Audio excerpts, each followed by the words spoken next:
55 साल का बुजुर्ग आदमी नया फ़ोन खरीदता है और फिर उसमें वह सोशल मीडिया अकाउंट बनाता है, फेसबुक अकाउंट बनाता है। इसी तरह से 2-3 दिन का वक्त गुजर जाता है। उसके सोशल मीडिया अकाउंट पर एक लड़की का रिक्वेस्ट आता है, फ्रेंड रिक्वेस्ट एक लड़की का आता है। लड़की देखने में बहुत खूबसूरत और जवान थी।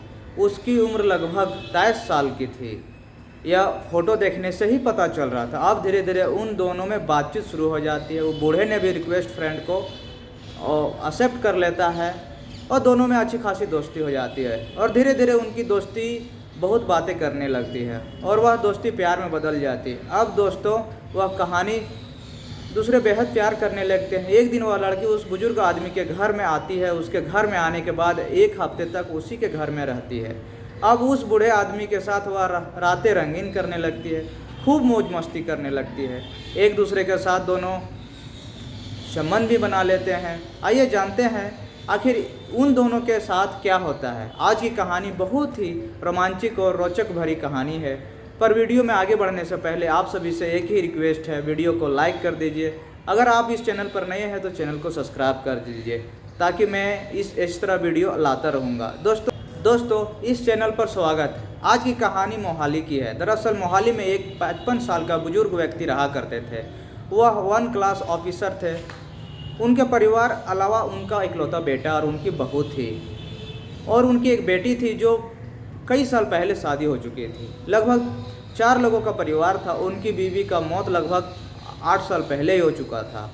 बेटे और बहू मुंबई में ही शिफ्ट हो गए थे। वह दोनों मुंबई में ही रहकर ITI कंपनी में जॉब किया करते थे। इधर पिता लखनऊ में अपनी ड्यूटी किया करते थे और बेटी बहू भी मुंबई में शिफ्ट हो गए थे। अब उनके घर मोहाली में कोई भी नहीं जानता था। घर पूरी तरह से खाली था।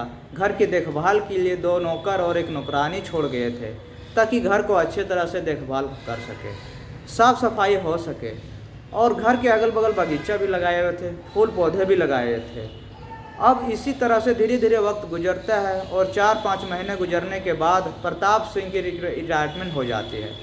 रिटायर होने के बाद वह अपने घर मोहाली चले आते हैं और वहीं रहने लगते हैं। इसी तरह से धीरे धीरे लगभग 10 दिन का गुजर जाता है।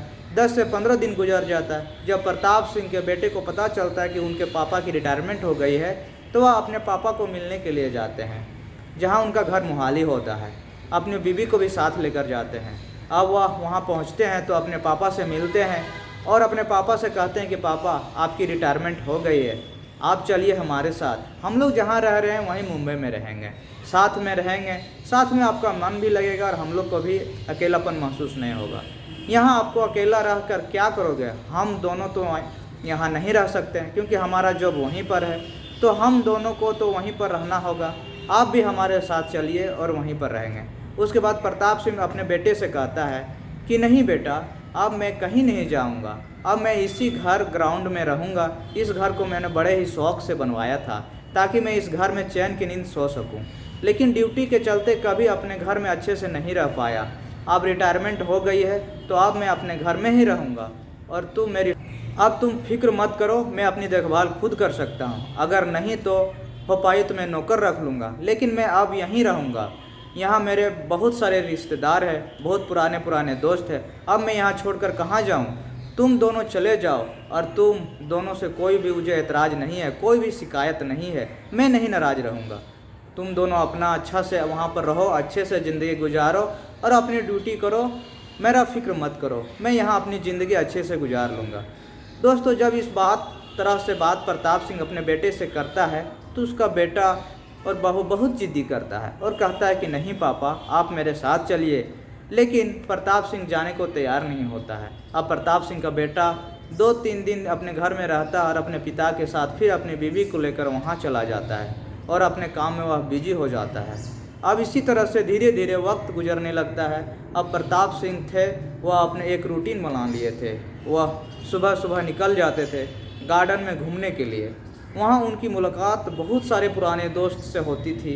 घंटों घंटों अपने दोस्तों के साथ बैठकर बातचीत किया करते थे, अपनी पुरानी ज़िंदगी को याद किया करते थे, खूब मौज मस्ती किया करते थे। उनके बाद अपने घर आते थे। घर आने के बाद वह अपना काम खुद कर लिया करते थे, नाश्ता वगैरह खुद बनाते थे, खुद ही खाना खाते थे। दोस्तों किसी तरह का वह मोहताज किसी का नहीं था, कोई आकर बना कर देगी। इस तरह से धीरे धीरे वक्त गुजरने लगता है। अब कहीं ना कहीं वह थक चुके थे घर के काम से, इसलिए वह एक घर पे एक नौकर रख लेते हैं। कहीं तीनों टाइम का खाना बनवाया करती थी। दोस्तों अब इसी तरह से धीरे धीरे लगभग और 4-5 महीने का वक्त गुजर जाता है। अब प्रताप सिंह ने उनको अपनी तन्हाई खलने लगी। अब वह अपने आप को बहुत ही अकेला महसूस करते थे, क्योंकि जो उनके दोस्त थे वह अक्सर रोज़ाना सुबह ही मिला करते थे उनसे। अब वह हमेशा तो उनके साथ नहीं रह सकते थे, क्योंकि सुबह 2-3 घंटे के लिए मिलते थे। उन दोनों के बीच में बहुत बातचीत होती थी और भी बहुत सारे दोस्त हैं, लेकिन हर वक्त वो लोग उनके साथ नहीं रह सकते थे। जब प्रताप सिंह अपने घर आते थे तो घर आने के बाद टीवी देखा करते थे, इधर उधर घुमा करते थे, अपने बाग बगीचे में फुलवारियों को बहुत ध्यान से देखते थे, उसको पानी से सींचा करते थे, लेकिन उनको बहुत ही ख़राब लगते थे, उसको बोरिंग लग रहा था। वह अपने अकेलापन से और बहुत ही अपने आप को अकेला महसूस करने लगे। अब इसी बीच वह मन बनाते हैं कि एक बड़ा फ़ोन जो स्मार्टफोन होता है वो खरीदेंगे, और चले जाते हैं एक मोबाइल के शॉप पर। प्रताप सिंह उस मोबाइल के शॉप पर जाने के बाद दुकान वाले से कहता है, भाई मुझे एक नई कंपनी का स्मार्टफोन दिखाइए। अब जो दुकानदार थे वो फ़ोन दिखाते हैं, बहुत ही महंगा फ़ोन था। फ़ोन को ले लेते हैं और उस फ़ोन को लेने के बाद अपने घर आते हैं। घर आने के बाद वह बहुत सारे सोशल मीडिया ऐप को डाउनलोड करते हैं और फिर वहाँ पर अपना एक अकाउंट बना लेते हैं। फेसबुक जैसे अकाउंट पर वह सोशल मीडिया के अकाउंट बनाने के बाद प्रताप सिंह की मुलाकात वहाँ पर बहुत सारे अपने रिश्तेदार और ख़ास दोस्तों से होती है। अब सभी का रिक्वेस्ट भेजते हैं, बहुत सारे लोग उनको भी रिक्वेस्ट भेजते हैं। अब सभी से वह बातचीत करने शुरू कर देते हैं। इसी तरह धीरे धीरे कई अनजान लोगों का भी रिक्वेस्ट आती है और उनमें भी से रिक्वेस्ट एक्सेप्ट कर लेते हैं। सभी से बातचीत शुरू हो जाती है। अब धीरे धीरे उनका वक्त बहुत ही अच्छा खासा कटने लगा था। उसका दिन प्रतिदिन मोबाइल में ही बीत जाता था, उसको पता ही नहीं चलता था। कैसे ढल जाता था दिन रात उसको पता ही नहीं चलता था। इस तरह से वे वहाँ पर मन लगने लगा था। अब इसी तरह से धीरे धीरे 20 से 25 दिन का वक्त गुजरता है। पिछले 15 दिनों से प्रताप सिंह अपना अकाउंट चला रहे थे। अब एक दिन अचानक से प्रताप सिंह के पास एक अनजान लड़की का फ्रेंड रिक्वेस्ट आता है। वो लड़की का डीपी देखता है तो डीपी देखने में वो लड़की बहुत ही खूबसूरत लगती है, एकदम नौजवान 20 से 22 साल की लग रही थी। जब वह देखते हैं तो एकदम से दंग रह जाते हैं, क्योंकि जो लड़की का आया था रिक्वेस्ट वह बहुत ही खूबसूरत थी। और खूबसूरत लगने के बाद वो लड़की को रिक्वेस्ट एक्सेप्ट कर लेती है। एक्सेप्ट करने के बाद लड़की बहुत ही खूबसूरत थी और लड़की उससे इतना बात करने लगती है। बूढ़ा जो प्रताप सिंह होता है वो भी सोचता है कि चलो कम से कम किसी से तो मन तो लग रहा है। उस लड़की से रोज़ाना बात करता है और बात के दौरान वो लड़की प्रताप सिंह से बोलता है कि तुम्हारे घर में कौन कौन है।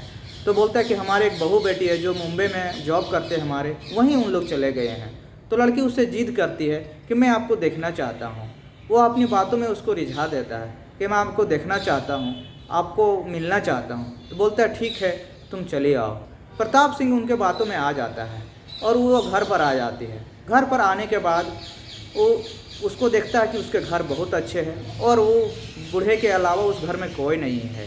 उसके बाद वो लड़की मन में मन सोच बनाती है कि इस बूढ़े के पास तो बहुत सारा पैसा है, इसका पैसा क्यों ना लूट लिया जाए। वो अपनी जवानी का लालच देकर बूढ़े से प्रतिदिन 10,000 20,000 मांग लिया करती थी। वो प्रताप सिंह भी खुशी से उसको पैसा दे दिया करता था। एक दिन का वक्त है, वो सुबह सुबह आती है और उससे बोलती है कि प्रताप सिंह जी आप बहुत खूबसूरत लग रहे हैं, मैं आपसे जितना भी तारीफ़ करूं आपका बहुत ही कम है। लेकिन मैं वो सुबह सुबह आने के बाद उसके साथ रात दिन भर बिस्तर में लेट जाते हैं और शाम होते ही वो उससे 1 लाख का डिमांड करती है। डिमांड करने के बाद जब उसको 1 लाख रुपया वो प्रताप सिंह दे देता है, लड़की बोलती कि हमको बहुत ज़रूरत पड़ गया है, मुझे 1 लाख रुपया दीजिए, मुझे 1 लाख की ज़रूरत है। वो प्रताप सिंह उसको 1 लाख रुपया दे देता है। इसी तरह से फिर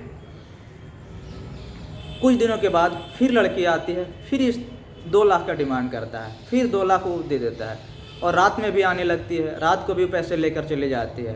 कुछ दिनों के बाद उसको अगल बगल के पड़ोस से पता चलता है, उसको लड़का फ़ोन करता है। पड़ोस वाले उनके पिताजी के बातों को उनको लड़कों को बता देता है कि आपके घर में बाबूजी के पास आपका कोई लड़की मिलने आता है, क्या कौन है? तो उसका जो बेटा होता है वो अपने बाबूजी को पूछता है कि पिताजी आपके कोई लड़की मिलने के लिए आती है? बोलता हाँ बेटा, कोई दोस्त है, वो मिलने आती है, काम करके चली जाती है। उनका पिता भी नहीं बोल पाता है, सच नहीं बताता है, लेकिन उसका बेटा खामोश नहीं बैठता है।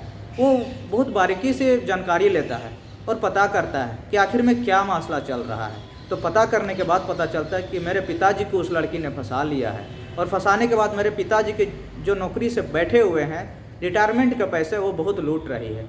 तो वो लड़का अपने पिताजी के पास आता है और लड़की को खोजबीन करता है। खोजबीन करने के बाद पुलिस में जाके दायर करता है कि मेरे पिताजी के सारे पैसे इन्होंने लूट रहे हैं और मेरे पिताजी को बर्बाद कर दिया है। मेरे पिताजी के पास रिटायरमेंट के जितने भी पैसे थे सब लड़की ने बहकावे में आके इसको ले लिए हैं, अपने जिस्म की नुमाइश देकर इसको पैसे ऐंठ लिए हैं। पुलिस जब इस कहानी सुनती है तो रिपोर्ट लिखने के बाद लड़की को गिरफ़्तार कर लेते हैं, और गिरफ़्तार करने के बाद लड़की को जेल भेज देते हैं। और पता उस जेल जाने के बाद कोर्ट में जब पेश किया जाता है तो लड़की ने अपना गुनाह कबूल कर लेता है, और रिटायरमेंट के जितने पैसे उन्होंने उस प्रताप सिंह से लूटे थे कोर्ट में उसे वापस करने के लिए बोलते हैं। तो लड़की कुछ पैसे को खर्च कर दिए थे और कुछ पैसे अपने पास रखे थे। लड़की ने कोर्ट में आकर रोने बोलते हैं साहब, जज साहब, मेरे पास तो उतने पैसे है नहीं, मेरे पास 30 से 35 लाख रुपए बचे हुए हैं।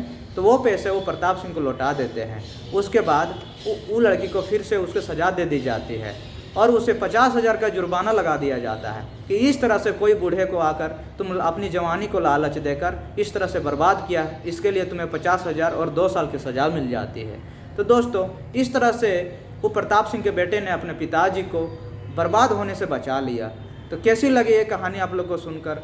अगर थोड़ा सा भी ये पसंद आए होगे तो कमेंट करके ज़रूर बताइएगा और मेरे चैनल को सब्सक्राइब कर लीजिएगा, ताकि इस तरह से शिक्षाप्रद कहानी आप लोग को लाता रहूँगा। तब तक के लिए नमस्कार।